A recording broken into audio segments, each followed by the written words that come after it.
Hello, everyone. Good afternoon. Hope you're doing well. Welcome, Abubakar. Welcome, Lucky. Welcome, Haruna. Welcome, Matthew. Welcome, John. Welcome, Celestine. Welcome, Queen. Welcome, Lucky. Welcome, Jacob. Okay, so I can see quite a number of us on the call. You're welcome to yet another exciting edition of the Youth Thrive Entrepreneurship Training. So, today we're going to look at Module 4, which is pulling together the dream team. So, you're all very welcome. Right. Okay. So, when we talk of pulling together the dream team, it has to do with leadership, developing leaders. And of course, you've all heard the adage that before you lead others, you need to be able to lead yourself. So, our talk today is going to take two parts. We'll look at leading self, and then we'll look at leading others. We'll look at leading self and then look at leading others. So the first step in leading self is developing self-awareness. And that is the first topic we're going to look at today. So can anyone tell me what is self-awareness? You can type it in the chat if you have an idea. What is self-awareness?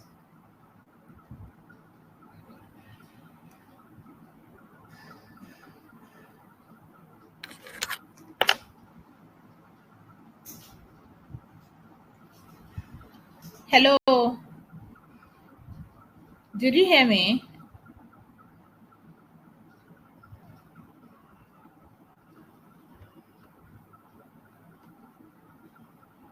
Okay, all right. So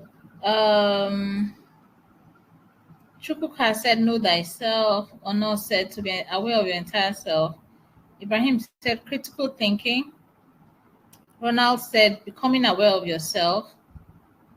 Amole said, self-discovery. Celestine said, knowing one's capabilities. Oladele said, knowledge about yourself. Owolabi said, knowing yourself and your capabilities. Sunday Musa said, self-awareness is realizing who you are. Okay, great. So I think you all have some good idea about what self-awareness is. Now, self-awareness involves several elements. The first element is emotional intelligence. Emotional intelligence is the ability to recognize and control your own emotions, as well as to diagnose the emotions of other people and respond appropriately to their emotional cues. How can you become more emotionally intelligent? You become more emotionally intelligent by, first of all, engaging in self-reflection. Regularly, you need to set aside time to identify and understand your own emotions. You need to consider journaling as a tool for self-discovery. I wonder how many of you keep a journal.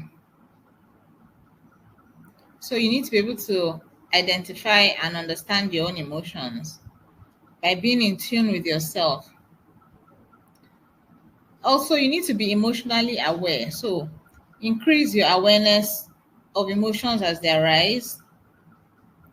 Pay attention to physical sensations, thoughts, and behaviors that are associated with different emotions. All these are tools that will help you go a long way in diagnosing your own emotions as a person, as a business person. Secondly, we also have controlling your emotions. There are different ways of controlling your emotions. So, for example, we have emotion regulation techniques such as deep breathing, mindfulness, or progressive muscle relaxation. So these techniques help you to manage and control your emotions effectively. We also have healthy stress management strategies such as exercise, meditation, or hobbies to prevent emotional overwhelm. As an entrepreneur, it's very easy for you to get sucked into your work so that you don't have time for any other thing. You don't have time for exercise, you don't have time for hobbies. You need to be able to regulate all these things, because when you do too much of it, it can lead to stress and emotional overwhelm.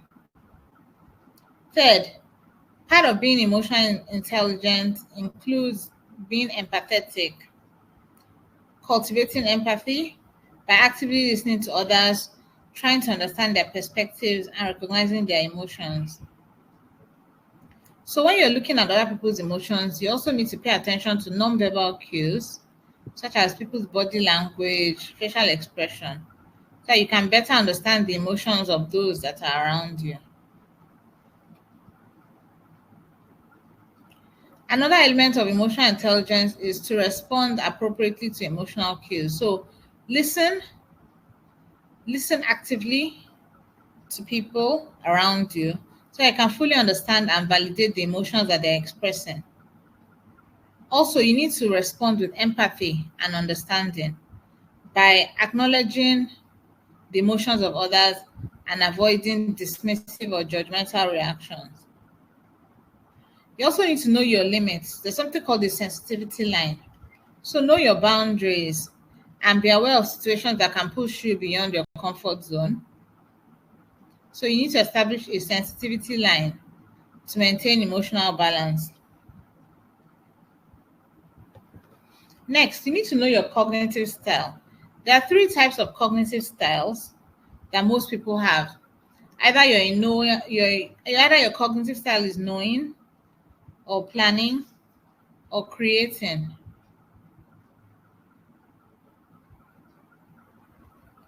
So someone with a knowing style is inclined towards gathering and processing information. So people like this prefer acquiring knowledge before making decisions. I used to have a colleague like this. The colleague was very, he had a knowing style. You find it very, you can't pull the wool over his eyes. Like he was always very, he had his feet on the ground. So he knew what was happening at any point in time. And he was very attuned to what was going on. So someone like this has a knowing style. Examples of the way people with knowing style learn includes reading, attending lectures, and engaging in discussions. The second style is the planning style. If you lean towards planning, it means you have a structured approach to tasks. What you do is that you create schedules, you set goals, and you outline the steps for implementation. So people with a planning style excel in roles that involve project management or strategic planning. So if you're a project manager or a strategic planner, you excel at you that means you're or rather if you excel in all these roles, that means likely your cognitive style is planning. Then we have creating. Creating has to do with innovation and creativity. People that have creative cognitive style seek opportunities that allow them to think outside the box, to generate new ideas and explore innovative solutions. They thrive in roles that involve problem solving and creative problem identification. All right, so can we all please share what do we think is our cognitive style? Can you post it in the chat?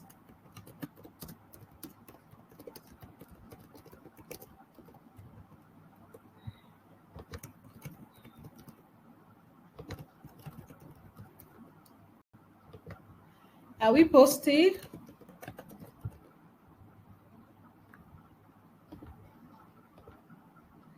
Okay, so let's take a poll. Let's take a poll. So share with me what's your cognitive style.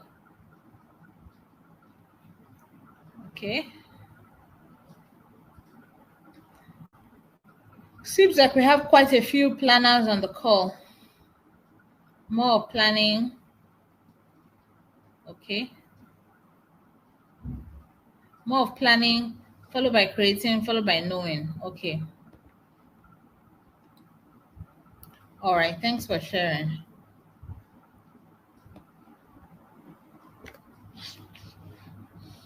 Okay, right. So going back to the presentation.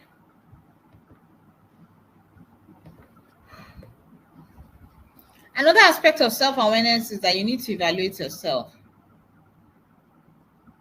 Self-evaluation is a valuable process that allows you to gain insights into different parts of your well-being and your behavior. So the first is you need to evaluate, ask what is your locus of control? Locus of control has to do with the extent to which you believe that you have control over events and outcomes in your life. If you have an internal locus of control, it means that you believe that your actions and decisions have a direct impact on outcomes. So, for example, if you do something well, you maybe make a huge profit, make a huge sale, you consider it, you realize you believe that it happened because you took initiative. So it was because of your efforts. As people that have internal locus of control. People that have external locus of control believe that external factors such as luck or fate or even a higher power played a significant role in the outcome. So, in other words, they believe that when things happen, events are usually beyond their control. So, they just believe, okay, that's how it was meant to happen. As an entrepreneur, you should be in a balance. You shouldn't have an extremely high internal locus of control, because if you do, it will alienate people and you won't be able to work with people. At the same time, you should not have an extremely high external locus of control, because if you do, you will be irresponsible and you won't take responsibility. You won't be accountable for your actions. So you need to be in the middle.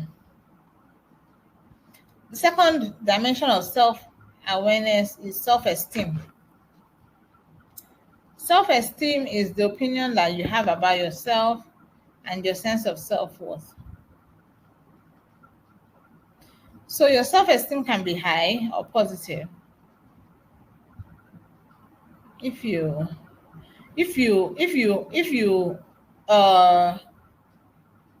feel confident and competent, then that means you have a high or positive self-esteem. However, if you feel feelings of self-doubt, that means you have a negative self-esteem. The third dimension of self-evaluation is self-efficacy. So self-efficacy is the belief that you have in your ability to accomplish certain tasks and achieve goals.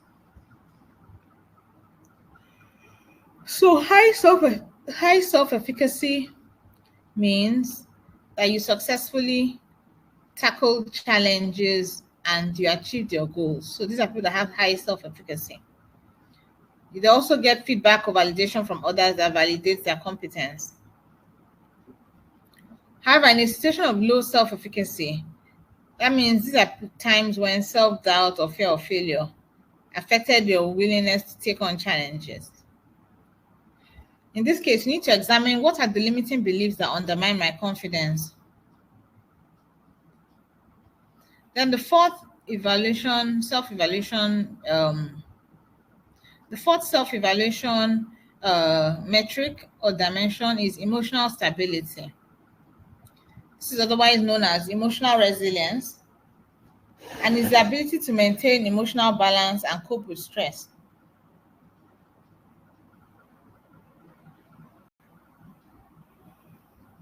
On one end of the spectrum, you have people that are emotionally stable.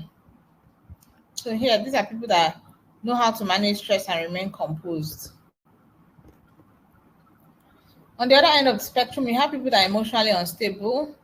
So these are people that, when they encounter triggers or stressors, it usually has a significant impact on their well-being, and they don't bounce back easily from setbacks and challenges. So these are the 4 dimensions of self-evaluation.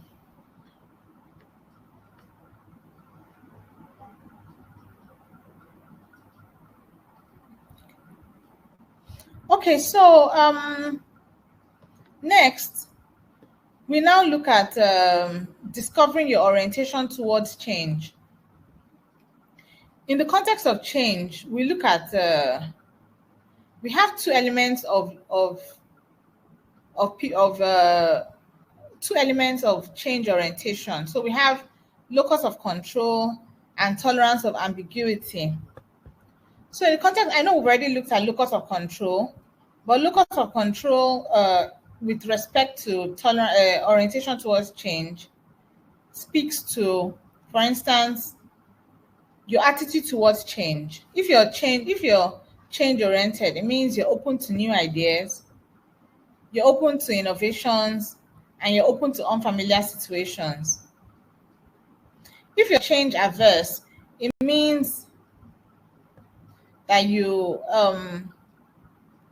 find it difficult to adapt to change, and so instead you resist or feel uncomfortable with change. Then we also have tolerance of ambiguity. So this is a tolerance of ambiguity is a situation where you comfortably navigate uncertainty and ambiguity. So ambiguity means a situation where things are unclear. So there's no structure, and there's a bit of chaos. So some people have high tolerance of ambiguity, while other people have low tolerance of ambiguity. And this low tolerance of ambiguity,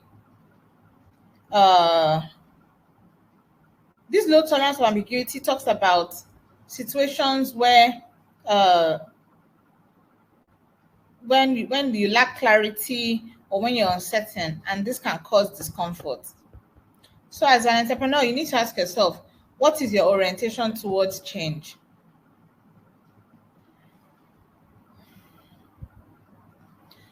Then you also need to discover your personal values. So for example, your instrumental values, ask yourself, what are your instrumental values? Instrumental values are behaviors or actions that are important to you in the way you conduct yourself and interact with others. So examples are honesty, responsibility, diligence, respect, and flexibility. Now we also have terminal values. Terminal values are the ultimate goals or achievements that you want to achieve in life. So what do you want to accomplish, or what do you want to become? So for examples of these terminal values are happiness, success, wisdom, inner harmony, and fulfillment. So as an entrepreneur, you need to ask yourself, what are my personal values? This will go a long way in helping you to be self-aware. Okay, then we now look at other aspects of self-awareness. Self-awareness is really broad. Unfortunately, because we only have 1 hour today, we're not in a position to go through everything. Ideally, we should have administered a test, or like a personality test or something. But it's something I would recommend that when you go back to to your work, you still try to administer these personality tests, so you can identify other aspects of self-awareness, such as your attitudes. So assess, do you have a positive attitude, or do you have a negative attitude, or do you have a neutral attitude, and how does this influence your behavior? Also, temperament. So temperament could speak to your mood, your energy levels. I'm sure we all know the 4 temperament theory. Melancholy, sanguine, choleric, and phlegmatic. Then another aspect of self-awareness is your personality. So you should consider taking tests like the Myers-Briggs personality type indicator, and that will give you an opportunity to understand what are your personality traits. Next, we look at your interests. Ask yourself, what are my hobbies? What are my passions? And that will go a long way in helping you understand yourself better. Your abilities, your gifts, your talents, what are the things that come naturally to you? So by the time you dig deeper into all these things, you have a high level of self-awareness. But one thing you have to note is that self-discovery is an ongoing process. So you need to allow yourself to evolve and to grow. So what are some exercises you can undertake in order to grow in self-awareness? Reflection. So you can set aside a dedicated time for reflection. Reflect on your experiences, maybe in the morning or in the evening. Reflect on your experiences for the day and how it aligns with your values and goals. This will help you be a more self-aware entrepreneur. Also, counseling. In a situation where you find maybe you have low self-esteem or low self-efficacy, you can consider seeking the assistance of a counselor or a therapist to help you improve your ability to navigate all these challenges. Self-assessments as well. You can also, I mentioned the Myers-Briggs type indicator. There are so many of them. There's the Enneagram, there's the Big Five personality traits. There's so many personality tests you can take that will help you identify what are your strengths, your weaknesses, and your areas for growth. Then journaling. You can also maintain a journal for daily reflections. Create a gratitude journal that will help you focus on positive aspects of your life. Then engage in honest self-disclosure. Have one or two people in your corner, trusted individuals that you can share your thoughts and feelings with, that will help you connect deeper with people and allow for external perspectives. Next, you also need to expand your circle of relationships. So cultivate relationships with people with diverse backgrounds and experiences, and this will help you broaden your self-awareness. Okay, so let's move into the second aspect of leading self, which is managing personal stress. As an entrepreneur, stress is, there were a few things people said in the format about in a previous class on stress management. Said if you can't manage stress, then you can't manage success. Okay, so the reality is, as a business owner, you will encounter stress, but you need to understand the different types of stress, and then you also need to understand how to manage this stress. So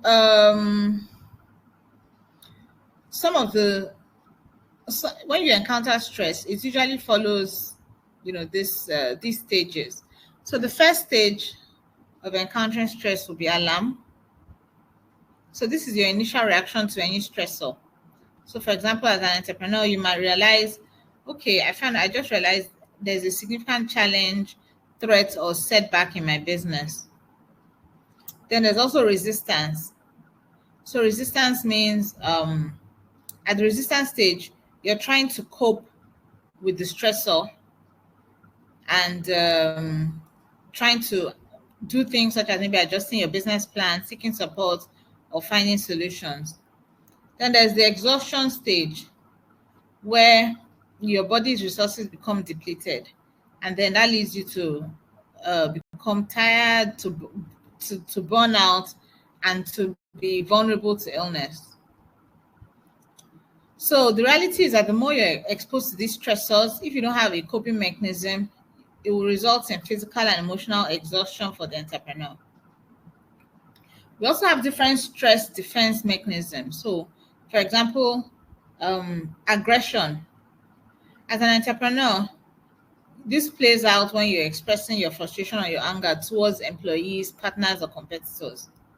Then there's regression, which means that you're engaging in behaviors that were effective in the past, but may not be suitable for the current business context.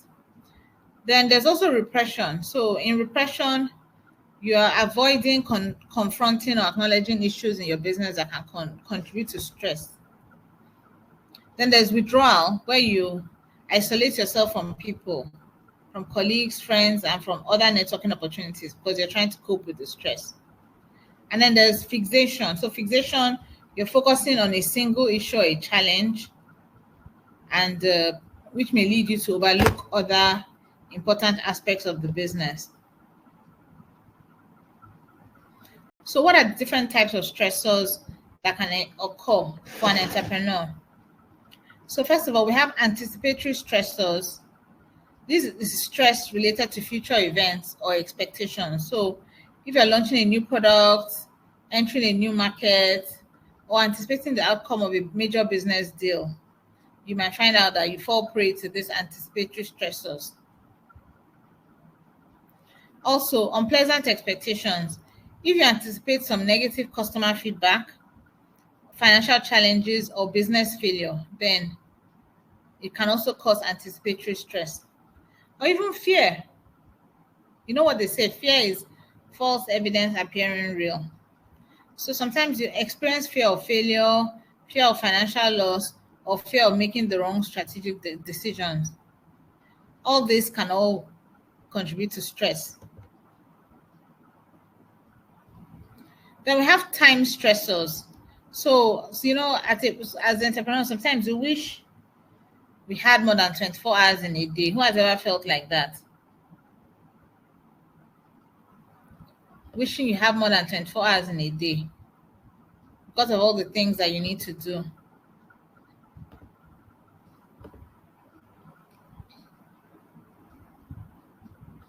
Okay, so the reality is that even with the 24 hours, you can manage your time by minimizing work overload and minimizing lack of control over your schedule and over the things that you're working on. So work overload is stress. Work overload is stress that results from an excessive workload, including tasks, responsibilities, and expectations that surpass your capacity. So if you're juggling multiple projects, handling administrative tasks, and managing day-to-day operations simultaneously, all this can result in work overload. Also, when there's lack of control, so for example, you lack control over some aspects of the business or external factors that impact operations. So examples of this include market uncertainties, changes in regulation, or external economic factors that are beyond your control. So for example, in Nigeria, when you feel the inflation rate is rising, exchange rate is rising, interest rates are rising, and I don't have control over it, all these can lead to stress over lack of control. We also have encounter stressors. So these are stressors that arise from conflicts with other people. So some of these encounter stressors include, number one, dealing with challenging clients, resolving conflicts with team members, or managing difficult negotiations. We also have role conflicts, where, for example, you're trying to balance leadership responsibility with operational tasks, or you're trying to manage conflicting expectations from investors and customers. Then you have issue conflicts. These are stressors arising from conflict over things like the direction of the business, like what direction is this business going? If you have a partner or you have a co-founder, you might find yourself disagreeing over business issues, decisions, or policies. Also, decisions over developing a product or allocating resources. All these also give rise to issue conflicts.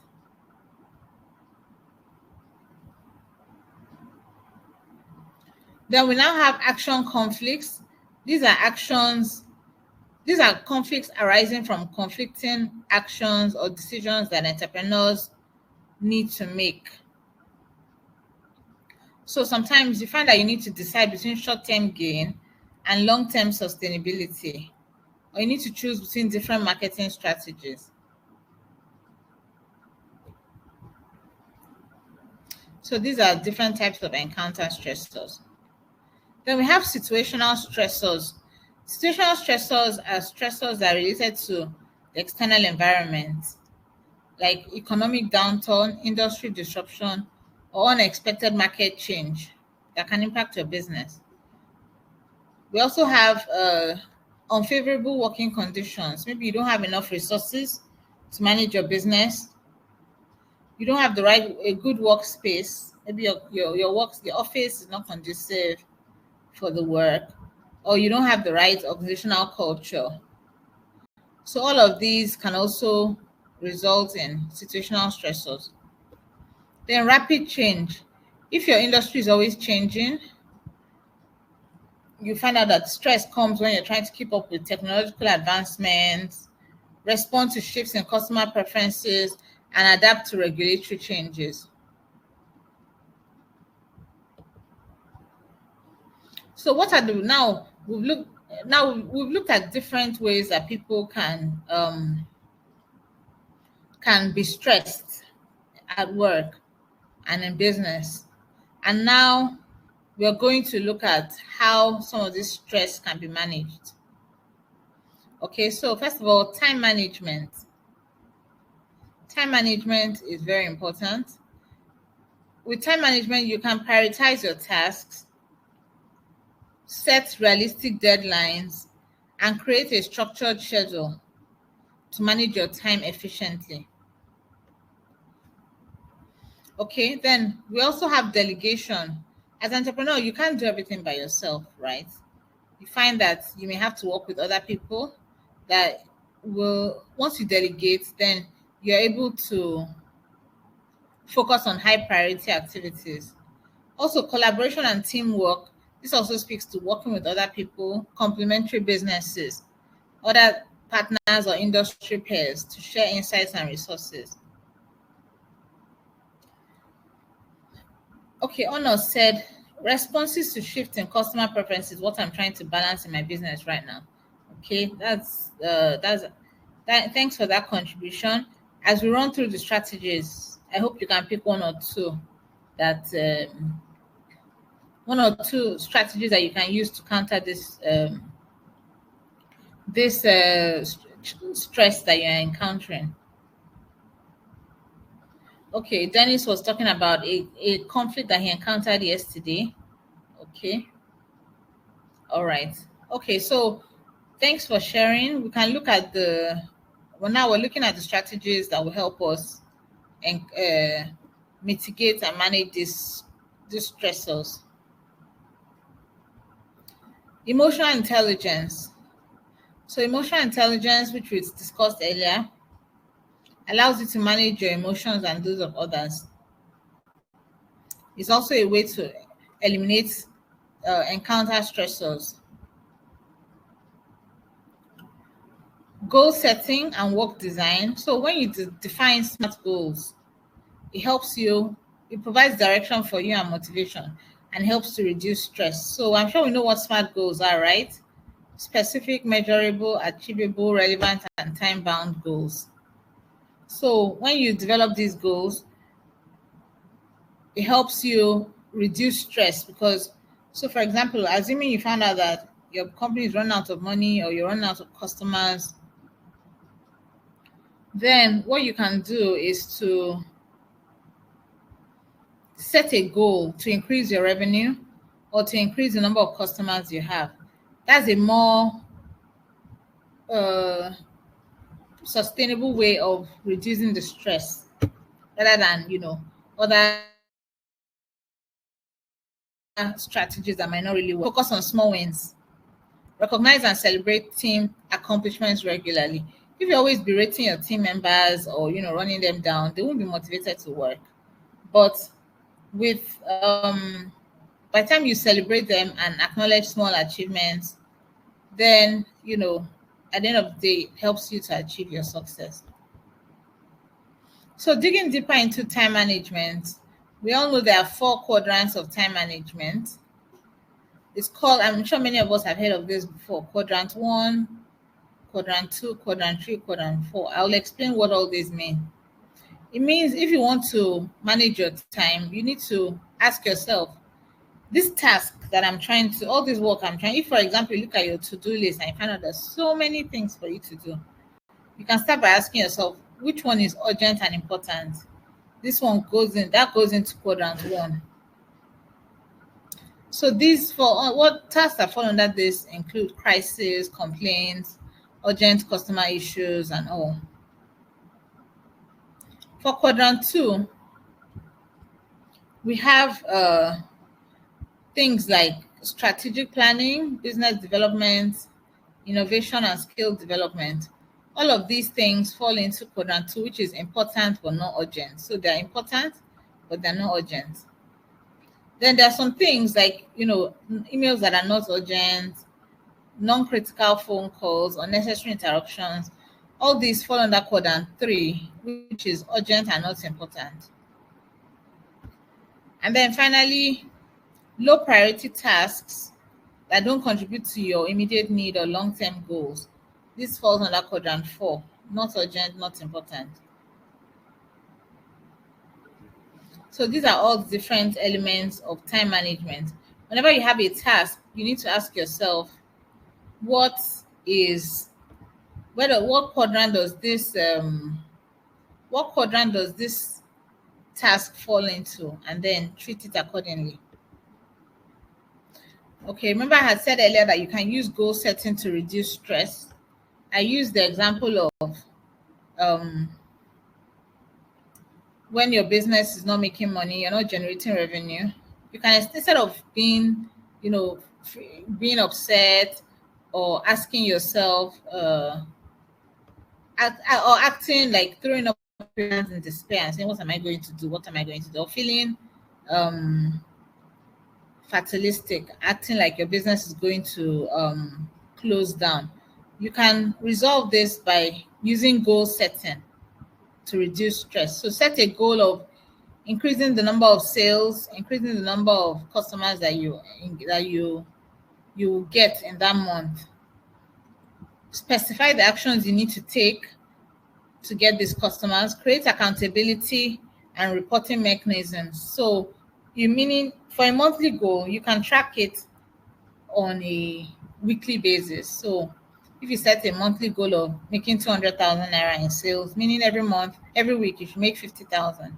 So you need to track it accordingly. And then identify your criteria of success and reward. How will you know when you've succeeded? Okay, then we also have another set of stress management techniques we have is proactive stress management or resiliency.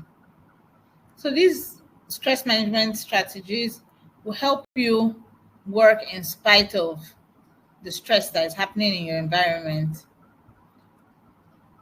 They include exercise, they include proper diet, eating a balanced diet can help you cope with stress. Having a balanced lifestyle where you assign tasks to everything that's important, and everything cannot just be about work, work, work, work, work. You need to be balanced. Developing a resilient personality with a positive mindset. Having a strategy of celebrating small wins. Having mentors. It's very important for you to have a mentor. A mentor is an experienced individual that can offer valuable insights and advice. Do you have mentors? You can type in the chat if you have mentors. Okay.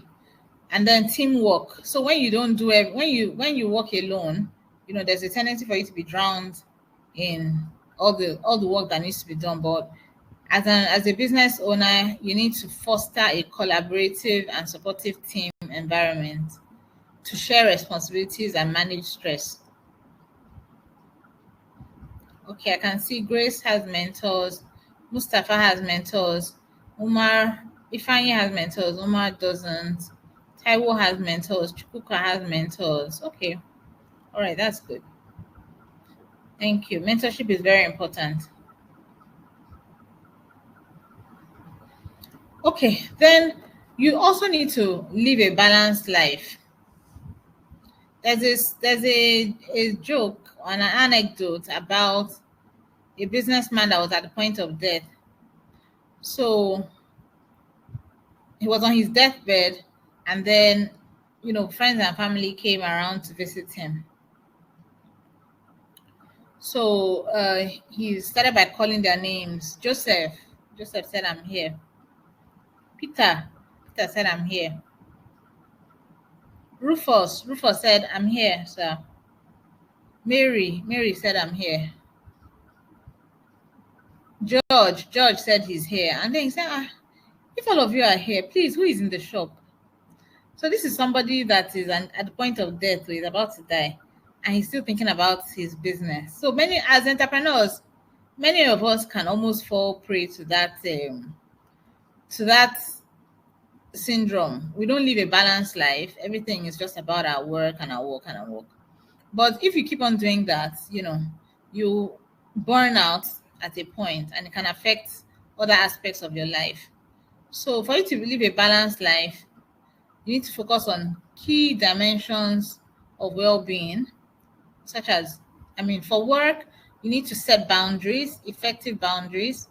Spirituality, you need to have time for meditations and mindfulness and other aspects of spirituality. You need to connect with spiritual or philosophical beliefs that resonate with you. Physical, make time for exercise and healthy eating. Family, give quality time to your family and engage in open communication. Social, maintain good relationships. And then intellectual, always try to be growing in a positive direction. So once you have this, it makes you a more effective entrepreneur and a balanced human being. Okay, some people have type A personality. So people with type A personality, they're competitive. They see a lot of things in terms of time urgency. They're impatient and have a strong desire to achieve their goals. Now, this might have some negative consequences such as stress, health issues, impaired relationships, and burnout. So the antidote for this type A personality is implementing relaxation techniques and mindfulness techniques, implementing time management and work-life balance, as well as delegation and collaboration, and physical exercise, as well as muscle relaxation. This goes a long way in reducing overall muscle tension and promoting a state of physical relaxation. Then this is another set of stress management techniques. This has to do with coping on a temporary basis. If you can't eliminate the stress, you might just need to cope with it on a temporary basis. So things that can help: deep breathing.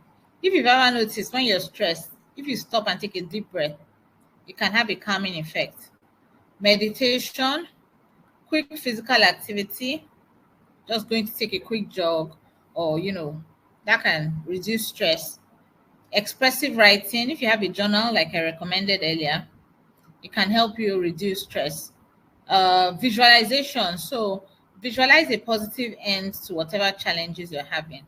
Humor can also go a long way in diffusing stress, a stressful situation. So there's a story of an American president that was accused of being two-faced, and then he turned to his opponent and said, if I had two faces, would I be wearing this one? And then everybody burst into laughter because he was actually someone that was quite he was physically unattractive. His face was unattractive, so he turned that into a joke by saying, people are saying I'm two-faced. If I have two faces, this face I'll be wearing. So people now laughed about it. So that's an example of how you can use humor to diffuse a stressful situation. Okay, so now we're done with leading self. Let's now look at leading others. So the first element of leading others is delegation. Delegation is beneficial for staff because it helps them improve their knowledge and their skills, helps them gain confidence in their ability and be more motivated. It also benefits the entrepreneur because it helps him gain more time, grow more competent staff, and improve his relationship with his staff. Also for the organization, when you delegate, you find out that there are more people available for succession planning, business goes smoothly, and the working atmosphere becomes friendlier. So to delegate, you start by defining the process of delegation. You start by defining the aims and objectives. What are you trying to achieve? Then you pick the tasks that you delegate, pick the people you delegate to, implement the delegation, inform others, and then ask for feedback. At the end of the delegation exercise, always get feedback. So ask, how did it go? So that you provide support. where needed, and assess the effectiveness of the delegation. Then when deciding which tasks to delegate, again, remember our quadrants, time management quadrant 1, quadrant 2, quadrant 3, quadrant 4. Quadrant 1, that is for important and urgent, is advised not to delegate these tasks. Don't delegate tasks that are important and urgent. When a task is important but not urgent, you can delegate it. When it's urgent but not important, you can delegate it. And when it's not important and not urgent, you can assign it to someone else. So in order for you to, before you delegate to anyone, you need to ask yourself, how capable is this person? Can this person actually do the work? You also need to check the person's experience. Has the person done this before? How does this contribute to the person's career goal? Is the person interested in the work? And how much time is available for this work to be done?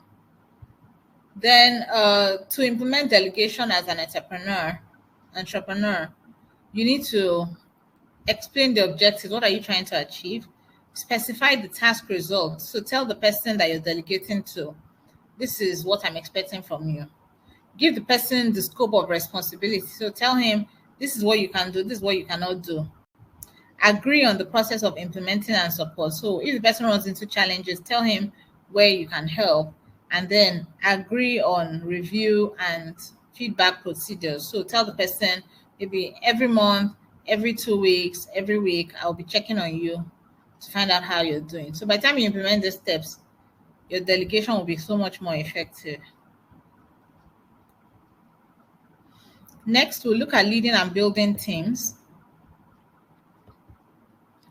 So as an entrepreneurial leader, you need to have a combination of personal achievements, people skills, management capabilities, and personal qualities for people to follow you. So you need to be a visionary. We've discussed a lot of things before, so I'll just pick a few. You need to be visionary. You need to see the end from the beginning. You need to be resilient. You need to have good people skills. You need to be innovative. You need to be a good team leader, and you need to have integrity. As some of the people skills of an entrepreneurial leader, you also need to have a lot of goodwill. So show genuine care and concern for your team. You need to be result-oriented, focused on the end game. You need to be authentic. So be sincere and transparent. Then you also need to be able to empower people, encourage people to take initiative. Make sure you're a people developer, someone that grows others. So these are some of the people skills of an entrepreneurial leader. Then what are the personal qualities of an entrepreneurial leader? You need to be able to influence others. You need to be persuasive and inspire others to align with your vision and goals. You need to be able to inspire confidence, project a sense of competence and assurance. Then you need to be determined, persevere in the face of challenges and setbacks. You need to be dependable.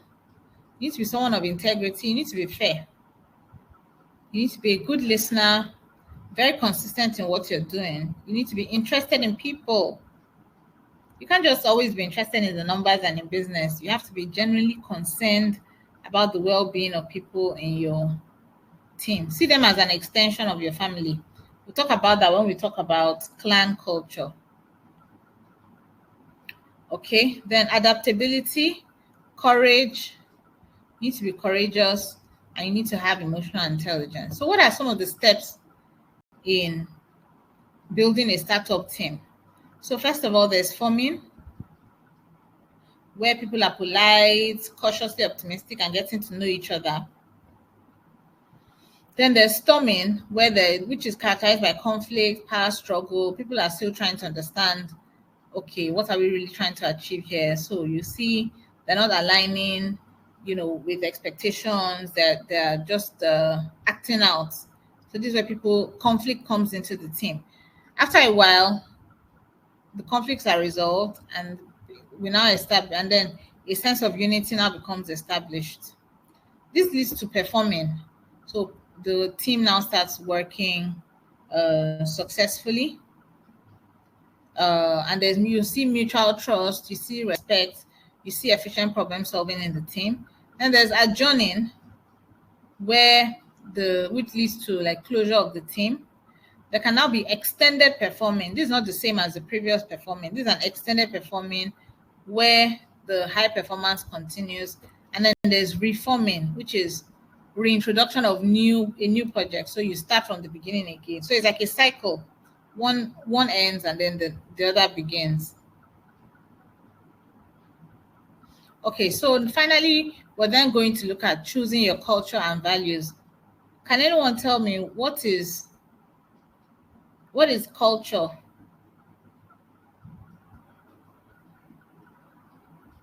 What is culture?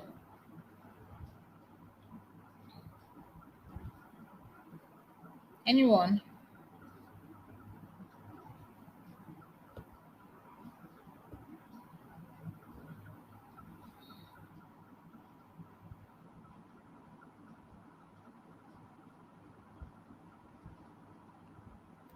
What is culture? Okay. Sirajo says culture is a way of life. Honors is your total way of life. Okay. Mary says your way of life. Okay, so we're all agreed, more or less, we're all aligned that culture is a way of life. Do you know that as a business owner, your organization, once you start having a team, your team will also have a culture. And as the leader, it's your responsibility to set the culture of your team. And by culture, I don't mean Igbo culture, Yoruba culture, Hausa culture. No, it's not about ethnicity. It's about your core values and how you live it out.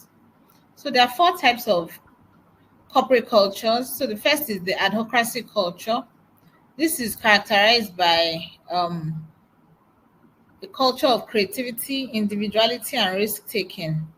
If you've ever been to a company where people operate on first name basis, so there's no Sama, everybody calls everybody by their first name. It's very common in countries outside Nigeria, and especially in Google. Google is an example of a company that uses this adhocracy culture where people are informal and they try to be innovative and relaxed.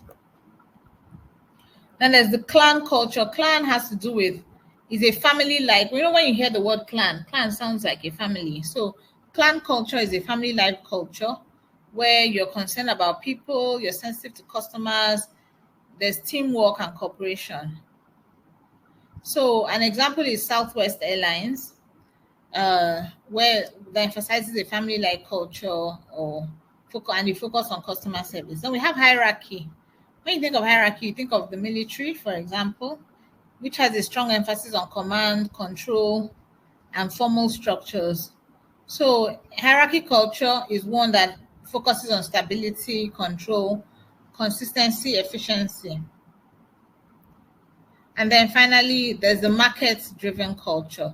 So market-driven culture is competitive, is goal-oriented, is driven, and then it's common in companies such as banks. So because they have their targets, financial goals, and they're focused on market dynamics. So let's do a poll now. Let me find out which culture you want to build in your company.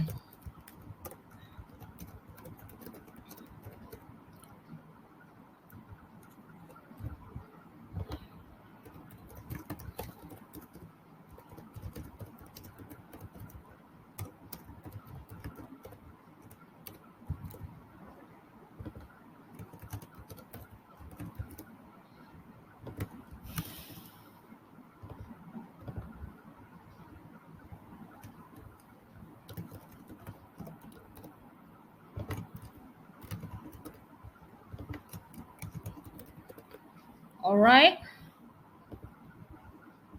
Okay, so the poll is now live. Please share your thoughts. Which culture do you want to build in your business or in your company?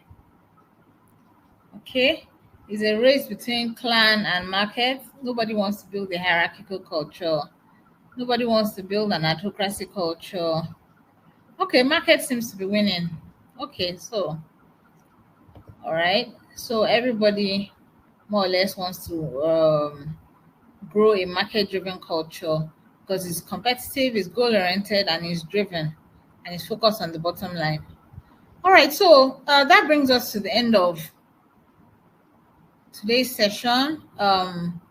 Take-home questions as follows. Leading self.